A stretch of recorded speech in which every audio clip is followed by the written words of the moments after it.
Hey guys, welcome to अपनी पाठशाला में मैं संजीव कुमार आप सभी का स्वागत करता हूं। आज का यह वीडियो उन सभी परीक्षार्थियों के लिए बेहद ही महत्वपूर्ण होने वाला है जो आगामी इंटर बोर्ड परीक्षा 2023 में सम्मिलित होने जा रहे हैं, क्योंकि इस वीडियो में हम सीखने वाले हैं कि बोर्ड के परीक्षा में परीक्षा हॉल में जो आपको OMR सीट मिलता है, आंसर सीट मिलता है और अटेंडेंस सीट मिलता है, उन सभी पे क्या क्या जानकारी आपको भरना होता है, इन सभी चीज़ों को आज हम अच्छे तरीके से सीखेंगे और जानेंगे। इसकी जानकारी आपको बेहद ही अच्छे तरीके से होना बेहद ही जरूरी है, क्योंकि 2 साल जो आपने मेहनत करा है, आपने जो पढ़ाई करी है, जो मेहनत करा है, यदि एक भी गलती इस OMR सीट को भरने में, आंसर सीट को भरने में और अटेंडेंस सीट को भरने में आपने गलती कर दी तो आपके पूरे 2 साल का मेहनत बर्बाद हो जाएगा। इस जानकारी को आपको जानना बेहद ही जरूरी है। प्रतिवर्ष जब हम लोग की प्रतिनियुक्ति सेंटर पे होती है तो हम लोग देखते हैं कि बच्चे OMR सीट को भरने में गलती कर देते हैं और बाद में उनको बहुत सारी परेशानियों का सामना करना पड़ता है। आंसर सीट को भरने में ऊपर जो जो जानकारी उसको भरना होता है उसमें वो गलती कर जाते हैं और कई बार बच्चों के रिजल्ट भी पेंडिंग हो जाते हैं। तो इसलिए इस वीडियो में आप अंत तक बने रहिए ताकि एक भी जानकारी आपकी छूटे नहीं और सही से सारी जानकारी को आप फुलफिल कर सके। यदि वीडियो को आपने अभी तक लाइक नहीं किया है तो वीडियो को लाइक कर दीजिए और अपने दोस्तों, अपने मित्रों तक शेयर कर दीजिए ताकि इनका फायदा, इस वीडियो का फायदा उनको भी मिल सके, वो भी जानकारी को अच्छे तरीके से भर सके। यदि आपने अभी तक मेरे चैनल को सब्सक्राइब नहीं किया है तो प्लीज चैनल को सब्सक्राइब कर दे, बेल आइकन को दबा दे ताकि ऐसे ही इंफॉर्मेटिव वीडियो का नोटिफिकेशन आपको मिल सके। आप जब परीक्षा हॉल में जाते हैं तो आपको 4 चीजें मिलती हैं। पहला मिलता है OMR सीट, जिसको 1 घंटे के अवधि में आपको फुलफिल करके दे देना होता है। उसके बाद मिलता है आंसर सीट और उसके बाद अटेंडेंस सीट और एक प्रश्न पत्र आपको मिलने होते हैं। और इन तीनों चीजों पे कुछ ना कुछ जानकारी आपको फुलफिल करनी होती है, जिसमें ही बहुत सारे बच्चे गलती करते हैं। तो सबसे पहले इस वीडियो में हम जानेंगे OMR सीट पे क्या क्या जानकारी आपको भरना होता है। उसके बाद जानेंगे कॉपी पे आपको क्या क्या जानकारी भरना होता है, अटेंडेंस सीट पे क्या क्या जानकारी भरना होता है। तो चलिए चलते हैं अपने मोबाइल के स्क्रीन पे। ये रहा OMR सीट का नमूना जो आपको परीक्षा सेंटर पे, आपको परीक्षा हॉल में ये आपको मिलता है, जिस पे आपको ऑब्जेक्टिव प्रश्नों के जवाब देने होते हैं। तो इस पे क्या क्या जानकारी भरना है उन सभी को आज हम इस वीडियो में समझने वाले हैं। चलिए समझते हैं। तो सबसे पहले कह रहा है कि परीक्षार्थी के लिए निर्देश अवश्य पढ़े, यानी इस OMR सीट के पीछे कुछ निर्देश दिए गए हैं, उन निर्देशों का पालन आपको निश्चित रूप से करना है। तो सबसे पहले उन निर्देशों को हम जरा देख लेते हैं। तो चलिए, निर्देश क्या है कि OMR उत्तर प्रपत्र प्राप्त होते ही परीक्षार्थी अपने प्रवेश पत्र और OMR उत्तर प्रपत्र पर मुद्रित विवरणों का मिलान कर यह अवश्य सुनिश्चित हो ले कि जो OMR उत्तर प्रपत्र वीक्षक द्वारा उन्हें दिया गया है वह उन्हीं का है। इट मीन्स कि जो भी डिटेल OMR सीट पर भरा गया है, चाहे वो आपका नाम होगा, रोल नंबर होगा, आपका फोटो होगा, सूचीकरण संख्या होगा, इन सभी डिटेल को सबसे पहले आपको मिलान कर लेना है और यह सुनिश्चित हो लेना है कि यह जो OMR सीट आपको मिला है वो आप ही का है। ठीक है, पहला काम तो यह करना। दूसरा काम है कि जिस सेट कोड का प्रश्न पत्र आपको मिला है उसी सेट कोड को दिए गए बॉक्स में लिखें। ठीक है, ये आगे समझेंगे हम लोग। इसके साथ अपने प्रश्न पत्र के सही सेट कोड गोलक को नीले या काले बॉल पेन से पूरा करें।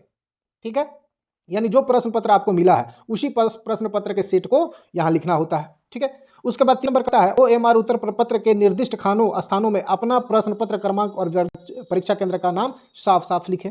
इसको भी हम समझेंगे। ठीक है, और OMR उत्तर प्रपत्र के निर्धारित स्थान में अपना हस्ताक्षर साफ साफ अंकित करें। 5वां कहता है अपने उत्तर के उचित गोलों को निम्न रूपेण अच्छी तरह से सही विधि से गोला करें, यानी गोला करने की विधि यहाँ समझा रहा है, यानी सही गोला करने की विधि ये है, ये सारे गलत हैं, इस प्रकार से पूरा गोला आपको करना है।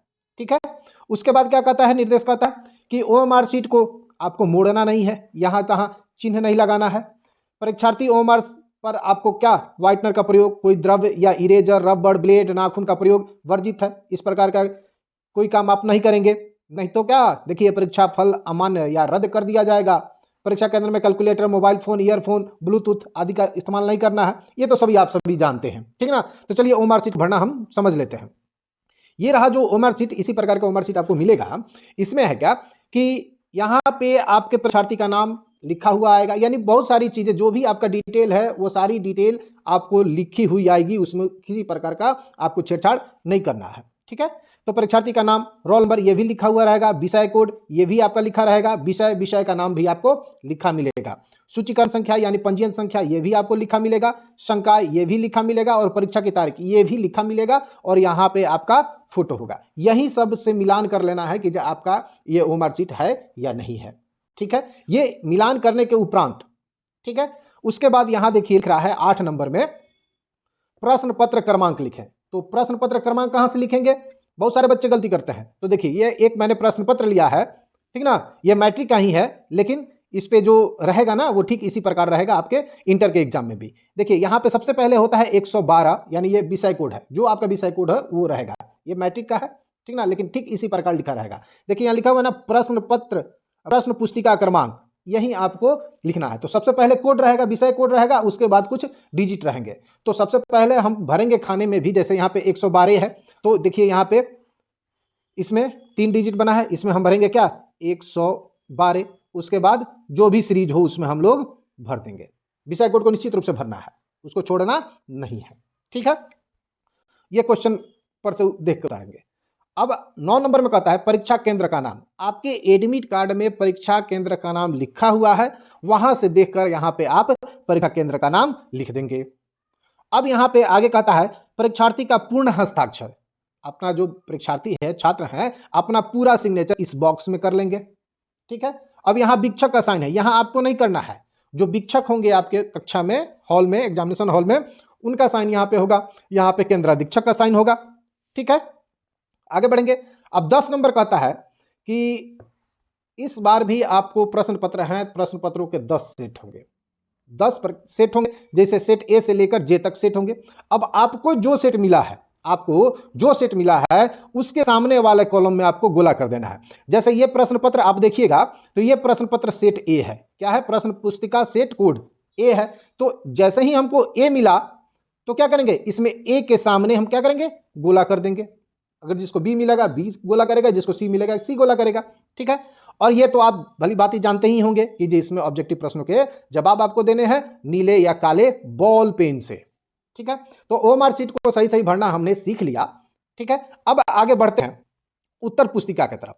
तो उत्तर पुस्तिका जो है ना, आपको उत्तर पुस्तिका का जो पहला पृष्ठ होता है उस पर आपको कुछ जानकारी भरनी होती है, जो सही सही भरनी होती है। अब उसको समझ लेते हैं। तो उत्तर पुस्तिका के 3 भाग हैं, उत्तर पुस्तिका के 3 भाग हैं। पहला बायां भाग है, उसके बाद मध्य भाग है और तीसरा दाहिनी भाग है। तो सबसे पहले हम बाएं भाग को समझ लेते हैं, उसके बाद मध्य को, तब दाहिने को समझेंगे। तो चलते हैं, सबसे पहले बाएं भाग को समझेंगे, ठीक ना। तो बाएं भाग में देखिए यहां पे लिख रहा है कि इस भाग में परीक्षार्थी क्रमांक 1 से 4 को ही भरे, यानी 1 से 4 को ही आपको भरना है, बाकी कुछ नहीं भरना है आपको। अब यहाँ पे विषय का नाम, अब जैसे मान लीजिए आपकी परीक्षा हिंदी की है तो यहाँ पे हम लोग लिख देंगे क्या, हिंदी। उत्तर देने का माध्यम, तो आगे बढ़ते हैं। अब जिस प्रकार आपने ओएमआर शीट में अपने प्रश्न पत्र को देख के कोड भरा था, तो उसी प्रकार यहाँ भी जैसे उसमें हमने ए भरा था तो इसमें भी क्या करेंगे, ए भर देंगे अपने क्वेश्चन सेट के अनुसार, ए को गोला कर देंगे और यहाँ पे ए लिख देंगे। ए गोला किया, ए लिखा, ए लिखा, ए गोला किया, ठीक है। अब यहाँ पे लेखन उपलब्ध कराया गया है, जो बच्चे लिखने में असमर्थ होते हैं उनके लिए लेखन की सुविधा दी जाती है, लेखक की सुविधा दी जाती है। तो यहाँ पे आप नहीं करिएगा, जिनको लेखक उपलब्ध कराया गया है वो यस करेंगे, ठीक है। अब यहाँ पे हम चलेंगे तो यहाँ पे जो 5 नंबर का परीक्षा की तिथि है ना, ये आपको लिखा हुआ आएगा, इस पर आपको कुछ नहीं करना है। शंका एक्सट्रीम ये भी लिखा हुआ आएगा, विषय ये भी लिखा हुआ आएगा और विषय कोड ये भी लिखा हुआ आएगा, इसमें आपको कुछ नहीं करना है। आगे बढ़ेंगे तो ये है एमपीपी पोस्टिंग, ठीक ना। तो इसमें आपको कुछ नहीं करना है, इसमें आपको कुछ नहीं करना है, ये एमपीपी का कार्य है, एमपीपी लोग भरेंगे इसको, ठीक है। अब आगे समझेंगे। आगे जो मध्य भाग है, मध्य भाग में ये पूरा जो भाग है ना एमपीपी द्वारा भरा जाएगा, यानी इस वाले भाग में आपको कहीं कुछ नहीं करना है। मध्य भाग में, मध्य भाग को आपको छूना भी नहीं है, ठीक है, याद रखिए मध्य भाग को छूना नहीं है, इसमें आपको कुछ नहीं करना है। अब चलते हैं दाहिने भाग की तरफ। तो दाहिने भाग में चलिएगा तो यहां भी देखिए लिख रहा है ना कि क्रम संख्या 9 से लेकर 13 को ही आपको भरना है। ठीक है, तो आगे चलिए देखते हैं। अब यहाँ पे परीक्षार्थी का नाम लिखा हुआ है, ठीक ना, तो यहाँ पे आपका नाम लिखा हुआ आएगा, रोल कोड भी आपका लिखा रहेगा, रोल नंबर लिखा रहेगा, विषय कोड लिखा रहेगा, विषय लिखा रहेगा, ये सारे पहले से ही फुलफिल आएंगे, इसमें आपको कोई कुछ नहीं करना है। संकाय, सूचीकरण संख्या और परीक्षा की तिथि, ये सारे चीज लिखे हुए रहेंगे, आपको कहीं कुछ नहीं करना है। यहाँ पे आपका फोटो रहेगा, यहाँ पे आपका फोटो रहेगा, यानी 8 तक आपको कुछ नहीं करना है, सब कुछ लिखा हुआ रहेगा। आगे बढ़ेंगे, 9 नंबर में आपको भरना है। तो प्रश्न पत्र का जो सेट आपका होगा, जैसे सेट आपका ए है, मैंने दिखाया था, तो यहाँ पे ए को लिख देंगे, ए को गोला कर देंगे। उसके बाद नीचे है प्रश्न पत्र क्रमांक, जो आपने ओएमआर शीट में भरा, ये वाला देखिए, ये वाला जो आपने भरा ना, ये वाला यहाँ पे फिर भरना है। ये प्रश्न पत्र का क्रमांक हो गया, ठीक ना। तो सबसे पहले विषय कोड रहेगा, उसके बाद डिजिट रहेगा, तो दोनों को लिखना है, ही नहीं कि जो विषय कोड को छोड़ देंगे और बस यहीं लिख देंगे, ऐसा आपको नहीं करना है। तो चलिए यहाँ लिखते हैं, जैसे 112 है, उसके बाद जो भी डिजिट होगा इसमें हम लिख देंगे। आगे है परीक्षार्थी का पूरा नाम बड़े अक्षरों में, यानी जो आपका नाम है, जैसे मान लीजिए नाम है आपका क्या, अजय, तो AJAY अजय कुमार, ठीक ना, अजय कुमार। तो इस तरह बड़े अक्षरों में इसको हम लिखेंगे। उसके बाद विषय का पूरा नाम, यानी जिस विषय का परीक्षा आप दे रहे हैं उसका पूरा नाम लिखेंगे। जैसे मान लीजिए आपका एग्जाम हिंदी का है, तो हिंदी हमने लिख दिया। परीक्षार्थी का हस्ताक्षर, अब यहाँ पे हस्ताक्षर कर देंगे अजय कुमार। तो इस प्रकार आपको ये सारी चीजें भरनी है, ठीक ना। अब इसलिए आपको समझना है कि जो बोर्ड कभी भी आपको ओएमआर शीट या इस प्रकार का कॉपी उपलब्ध नहीं करा पाता है, जिसके कारण आप नहीं जान पाते हैं और बोर्ड के एग्जाम में जाकर गलती कर देते हैं। इसलिए इस वीडियो को आप अभी तक लाइक नहीं किए हैं तो लाइक कर दे, अपने दोस्तों तक निश्चित रूप से शेयर कर दे, क्योंकि यूट्यूब पे यह पहला वीडियो होगा जो इस प्रकार का वीडियो है, इतनी अच्छी तरीके से समझाया गया है, तो निश्चित रूप से इसको अपने दोस्तों तक शेयर कर दे। और अभी तक आपने चैनल को सब्सक्राइब नहीं किया है तो सब्सक्राइब कर दे, बेल आइकन को दबा दे। और अगले वीडियो में हम अटेंडेंस शीट की बात करेंगे, अटेंडेंस शीट में क्या क्या भरना होता है इसकी भी मैं चर्चा अगले वीडियो में करूंगा। तब तक के लिए जय हिंद, जय भारत।